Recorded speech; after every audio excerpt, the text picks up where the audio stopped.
It is time for the Media Beat with David Terachuk. David joins us, of course, every Friday morning.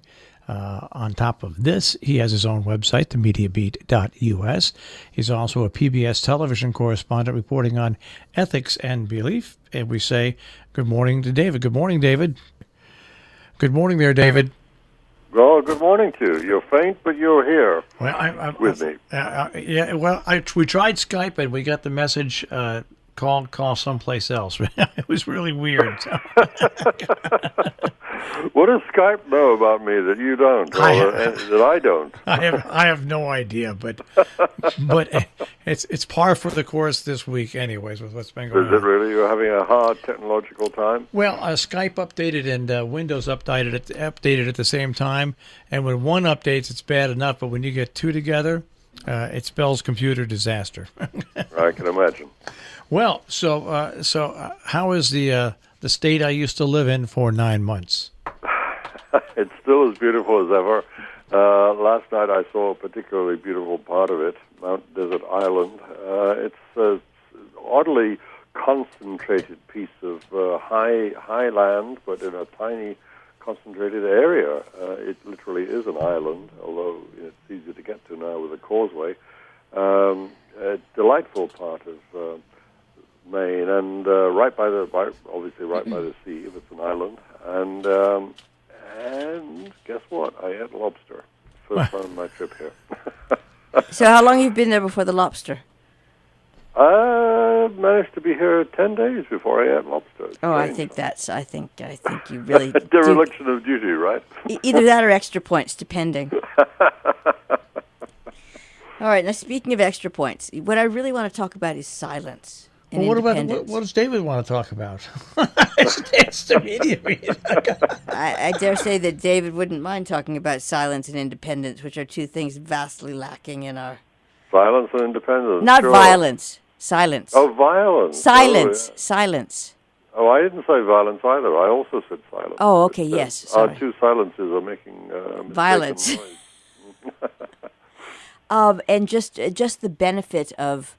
The benefit of space, you know, it's so interesting as as screens have obviously become more prevalent. There's no space. It's just harder and harder to see space. And while you are looking at words, there's also, to the side, there's some sort of video or some sort of advert that must claim your attention while you're trying to read something. And it's not conducive to actually assimilating information, as it turns out. No, a crowded screen is a very hard way to assimilate knowledge. When Bloomberg came up with its terminal, and of course no self-respecting trader would be without one in his office, you could see this plethora of information coming at you, and that visual convention got copied in cable news, and we see civilian TV watchers assaulted with the same kind of detail that a dedicated day trader is sometimes, and it's not the best way to take in information in any sort of coherent way, as we know to our cost. I think if we watch it for too long, I think it's very hard. It's very hard to follow a straight line narrative when you're being bombarded with so many different elements of a story, and sometimes elements not even related to the story coming at you as well. Yeah, and the problem, because it's been going on for so long now, it's actually created a condition where people don't know, it seems, how to synthesize the nugget of the story. I mean, they're just so overwhelmed by the narrative, if you will. And the wayward narratives, and the sidelines, and the sidebars, and all the extra add-ons that you get with this torrent of information. Yeah, it's that kind of sensory overload is one of the greatest dangers that we've created for ourselves in our profession of conveying information. We end up not really conveying information at all by conveying too much of it at once. I mean, there's no such thing as too much information, I don't think, but too much of it all simultaneously is incapable of proper assimilation and proper evaluation. Although what happens is it does work from a disinformation standpoint, because you just oh, sure. If you want to confuse people, it's an extremely effective tool. Just feed them more and more stuff to process. Yeah. And what where I'm going with this is, without a little bit of silence and distance, you don't realize that you have become one of those people that's being disinformed. Oh, sure, yeah. Well, I mean, this is becoming a perpetual bleat of mine, but taking a Sabbath or an even more, substantial break, like a sabbatical, which is effectively what I'm doing now, in a very quiet state of Maine, or you can find quiet here very much more easily than you can in most places. You end up in that perpetual state of overhyped,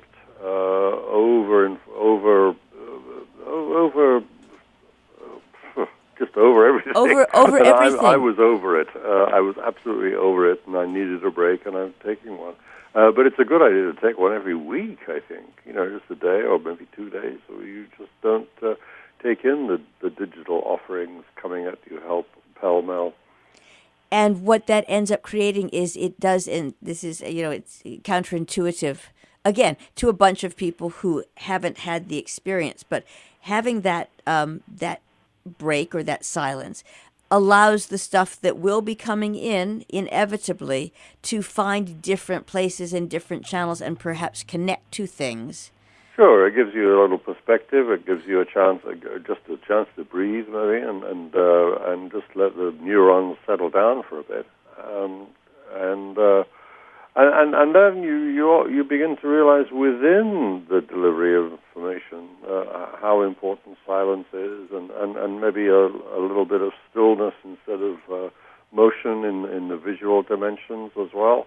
As broadcasters, you too will know the absolute value of silence. Some of the best interviews ever I've seen have been punctuated, skillfully punctuated by not a flow of words, but for a change, a flow of no words, just silence. And it's extraordinarily powerful. It's a remarkable tool in constructing a soundtrack as well, just using silence now and again.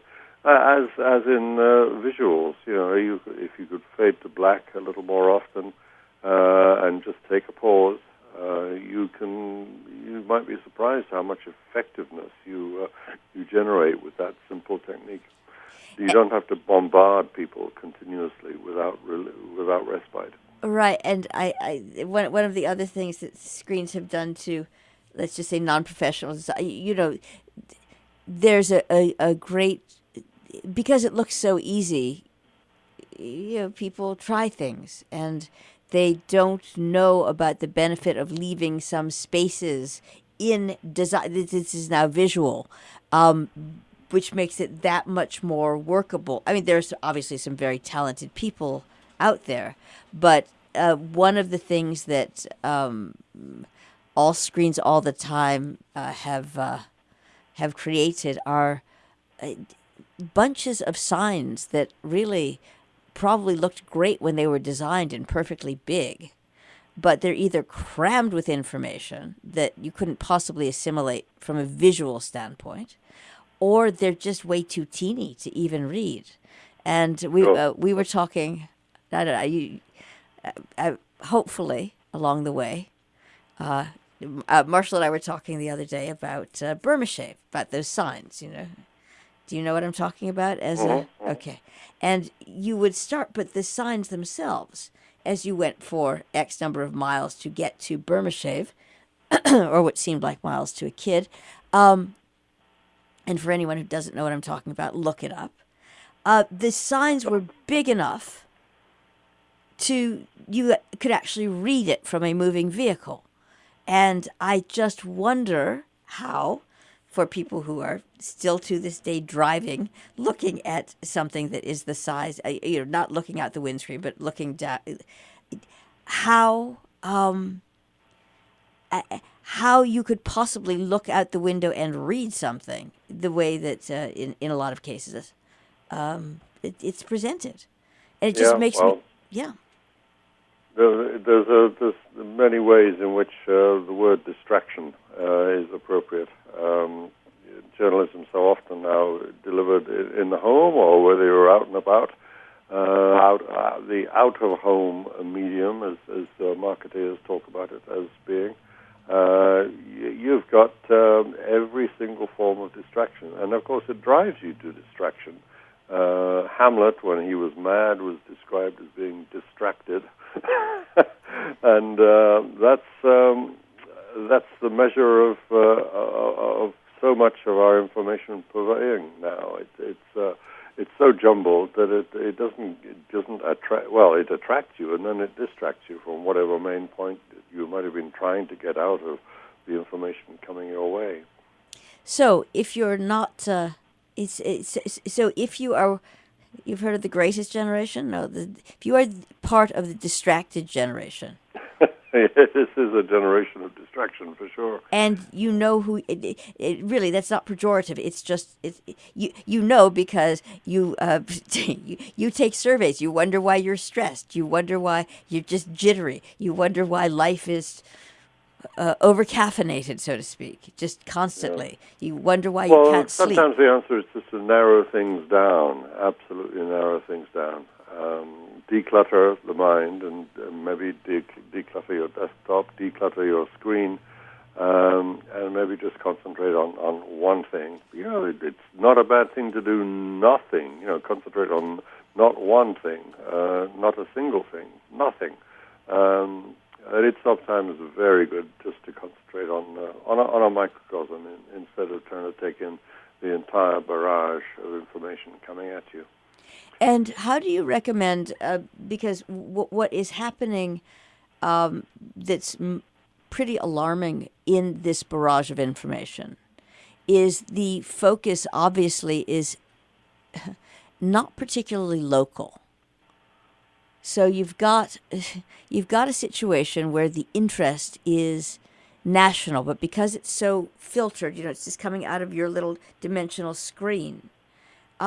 You don't know all of the steps that it takes to get to that level. Now, perhaps I'm not describing it well, but it certainly helps to know how, for example, town council works or local. Oh, sure. Yeah, absolutely. But there's nothing particularly sexy about that.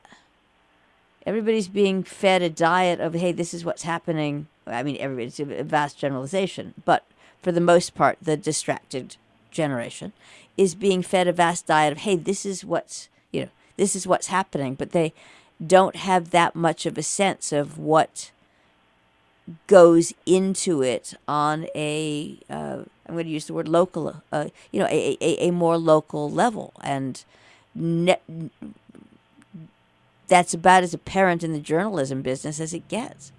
Well, yeah, I mean, it's hard not to, regret the absence of civics lessons, I suppose. But yeah, civics lessons are remarkably unsexy unless they're conducted by people who really know how to purvey information. And the best instructors are those who grab your interest. And usually, I'm not going to say this is a foolproof plan every time, but the best communication is that which links microcosm to macrocosm skillfully. That takes breaks a big issue down to small constituent parts, or at least constituent parts which are easy to understand to begin with, and you build them together as in building bricks, and you create a comprehensible picture of the overview. That's where the skill lies, and of course it's not what we're getting most of the time, because there's no attempt to construct, to give context, construct in the sense of build an overview, and that's regrettable. But I think I get here and there in areas of online where long form long-form journalism is creeping back. There's even some efforts in some of the more ambitious websites to take a pause, say every month, and put something on paper. Even publish a print version of their long-form work. Just to remind people that you can sit down and read a piece thoroughly and break it down into its constituent parts, because that was how it was put together, from constituent parts, and you tend not to get those when you're consuming things on a screen. Certainly not delivered to you in narrative form live on cable news. So I see some tendencies in our landscape overall in media for some kind of breakaway from the pell-mell, some efforts here and there which will maybe settle on grateful and repeating ears, people who will see the example and follow it, and maybe another generation apart from the to follow on from the distracted generation can start putting things together in ways that are carefully mounted and carefully considered, instead of just being random and making up a barrage. And how would you how would you advise bringing back local, or trying to recreate? Bringing back local. Oh well, I think it's got an energy of its own. I have to say, local matters. But what we're finding, I think, and this is true even in the digital world, where of course you can get anything you want. Well, not anything you want, but you can get a remarkable spread of information from all over the world. It really is the World Wide Web. But people are finding, digital operatives in the marketplace are finding that local stories can have their life too, in a local, basically in the operation of the old notion of a patch. So I wouldn't dismiss this as something sort of ruled out by the international and broadband kind of way of approaching news that has become much easier and therefore much more prevalent overall. There's hope yet in the local story, and remember, if it involves someone you know, you're that much likely to follow the story. And if it's about someone you at least a place that you know well, a system that you understand because it operates in your daily life, then you're going to hang on to it with a lot more interest than you would with overseas or international relations stories. That is true. And also, if you have been involved locally, you also know where misinformation and opinion can filter their way into a situation. You actually see the breakdown, and you see where there is great power in journalism, both positive and negative.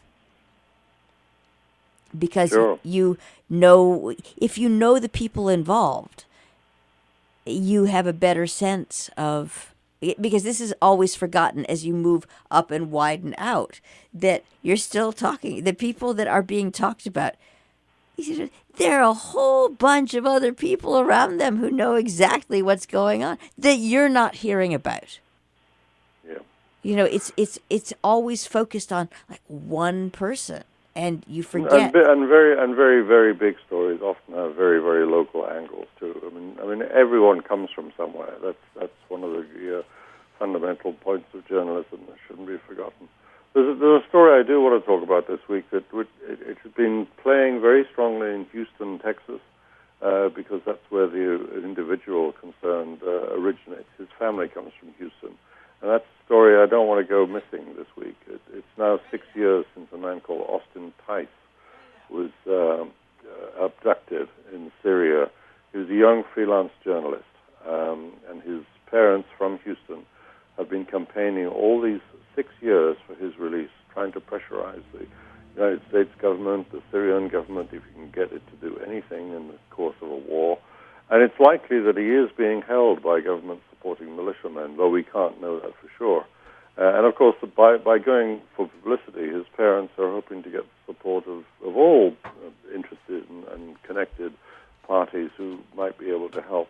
And there's some evidence, even after his 6 years, that he may still be alive, and it may be possible to get him back. The FBI is now offering $1 million reward for information leading to his safe return. We're not told what the evidence is, but there does seem to be evidence that he is alive. And here's a story that I think really is so easily glossed over, and this week people have been making some nods to the fact that it's an anniversary. And of course his parents have been doing what they need to do, which is to go on the news shows, breakfast shows in particular this week. But it's just important, I think, just to be in that same spirit of pausing and looking at the baseline element of the story here. Here is a human being held against his will for 6 years, doing the job that I do and many others do, and arrested for doing that job, in effect.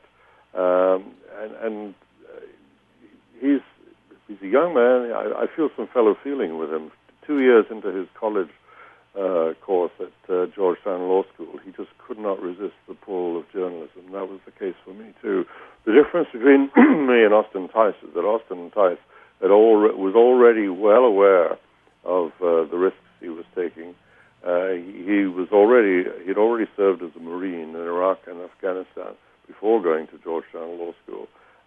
But he wanted to go back into the war theater because the civil war in Syria had broken out, and he wanted to cover this war about which the United States public knew little and seemed to care even less. And he ended up freelancing. He wasn't backed by a major journalistic organization. He did freelance for McClatchy newspapers on an occasional basis, and the Washington Post rather less frequently. But he's the point about his story is not just the horror of this happening to one individual and the pain of one individual family, but he's one of untold numbers of journalists who are being held against their will. 7 that we know of in Syria, imprisoned by the Syrian authorities, and countless more that we just simply cannot get numbers for, are missing, maybe held by other forces, militias unofficially connected with government, and of course in some cases some militias of the opposition. And let's not forget this too. This war began in 2012, 6 years, and it's now. Let me just check the number. It's now 122 journalists killed since the war started. And the latest, only this week, a cameraman named Ahmed Azizi, who's from Aleppo, died in Aleppo province itself in a Russian missile strike. So every now and again, I want to just pause and say this job of journalism has its casualties, just like armies do and civilians do, and civilian collateral casualties. It's important just now and again to remember that this cause of getting Austin Tice back home is a cause for all of us. And it sits so horribly antithetical to the campaign going on in this generalized way at the moment between our president and the profession as a whole. When you get 300 newspapers coordinating their editorials to say to the President of the United States, "You're wrong, we are not enemies of the people." Yeah, I think you've elevated this thing into a sort of blowhard contest at mega level. And I just want to come back to the basic ground level of individual journalists on the ground doing a hard job very often, and often at great risk to themselves, like Austin Tice. Thank you very much, David Tereshchuk, The Media Beat. Thank you. And of course, you can hear David Fridays here on Robin Hood Radio. We rebroadcast David of course, on the weekends and On Mondays. and you're then right, on you're actually Mondays right. in the 12 noon hour.